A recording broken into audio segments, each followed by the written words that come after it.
नमस्कार, मी अतिशय जयगौड. माझ्या यूट्यूब चॅनलमध्ये मित्रांचं स्वागत आहे. विषयाचा टायटल महत्त्वाचा असेल की अलिबाग तालुक्यातील बोरगर ग्रामपंचायतमधून रमेश ढबुशे हे शिंदे गटाकडून सरपंच पदाचे उमेदवार असू शकतात.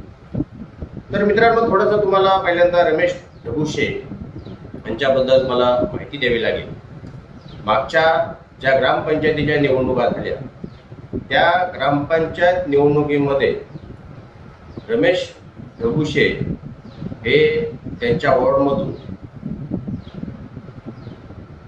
भारतीय जनता पार्टीकडून सदस्य म्हणून निवडून आलेले होते आणि एवढ्या वर्ष शेतकरी कामगार पक्षाचा बालेकिल्ले असलेला त्यांचा वॉर्ड आणि नव्यानेच त्यांनी भारतीय जनता पार्टीकडून उमेदवारी लढवली होती आणि ते जिंकूनही आलेले होते आणि त्याच्यानंतर त्यांचं नाव चर्चेत सुद्धा आलेलं होतं. काही दिवसापूर्वी उपसरपंचपदी त्यांची नियुक्ती होईल अशा सुद्धा चर्चा होत्या, कारण की मध्यंतरी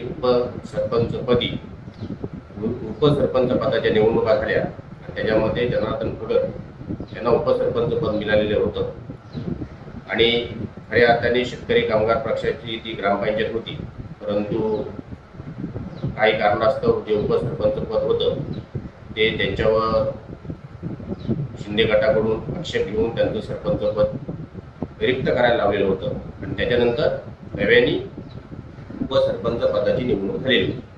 असो मित्रांनो, ह्या सगळ्या तुमच्या गोष्टी आहेत. परंतु आता बोरगर ग्रामपंचायतमध्ये हे ओपन आरक्षण पडलेलं आहे आणि ओपन मित्रांनो आरक्षण पडल्याच्या नंतर तुम्ही जर विचार केला तर पावसाळ्याच्या 3 महिन्यानंतर लगेचच ग्रामपंचायतीच्या निवडणुका लागणार आहेत. शेतकरी कामगार पक्ष आणि शिंदे गट अशीच ही लढत आपल्याला पाहायला मिळणार आहे. कदाचित काही परिवर्तन विकास पॅनलही समोर येऊ शकतात.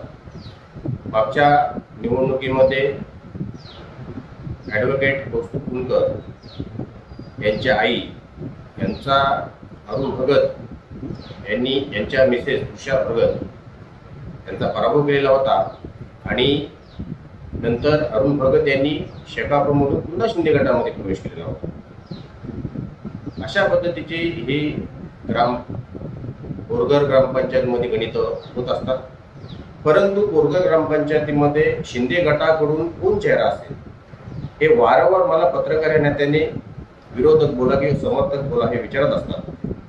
तर मित्रांनो, जर आपण विचार केला, सध्या रमेश ढबुशे भारतीय जनता पार्टीमध्ये आहे, पण जर का रमेश ढबुशे यांनी शिंदे गटामध्ये प्रवेश केला तर निश्चितच त्यांचं नाव हे सरपंच पदाच्या यादीमध्ये प्रथम क्रमांकावर असेल.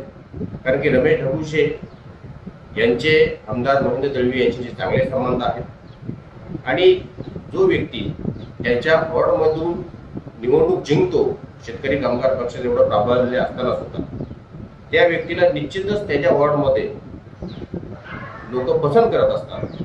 त्याच्यामुळे कुठेही भ्रष्टाचाराचा आरोप न लागलेला हा एक जो चेहरा आहे, हा जर शिंदे गटाने त्यांना जर पक्ष प्रवेश करून त्यांच्या पक्षामध्ये घेतले आणि जर हा फेक चेहरा जर का जनतेसमोर गेला तर निश्चितच जनता हा त्यांचा चांगल्या पद्धतीने विचार करू शकते. परंतु शेवटी काही झालं तरी सर्वस्वी निर्णय हे रमेश ढबुशे यांच्या हातामध्ये असणार आहे. परंतु हा एक ग्रामपंचायत बोरगरमध्ये सदस्य सुद्धा राहिलेला चेहरा आहे आणि थेट चेहरा जर आपल्याला म्हणावा लागेल, कारण की ग्रामपंचायतीमध्ये नेहमीच थेट चेहरे बोला किंवा विधानसभेमध्ये बोला, लोकसभेमध्ये बोला, लोक थेट चेहरा पसंत करत असतात. कारण की जुने चेहरे हे वारंवार त्यांच्या कामाची पद्धत, त्यांचे अनुभव हे जनतेला आलेले असतात, त्यांना त्यांनी संध्याही दिलेल्या असतात. कारण की जुने चेहरे ज्यावेळेला जुने होतात तेही नवीन असतात, म्हणून जनतेने त्यांना संधी दिलेल्या असतात.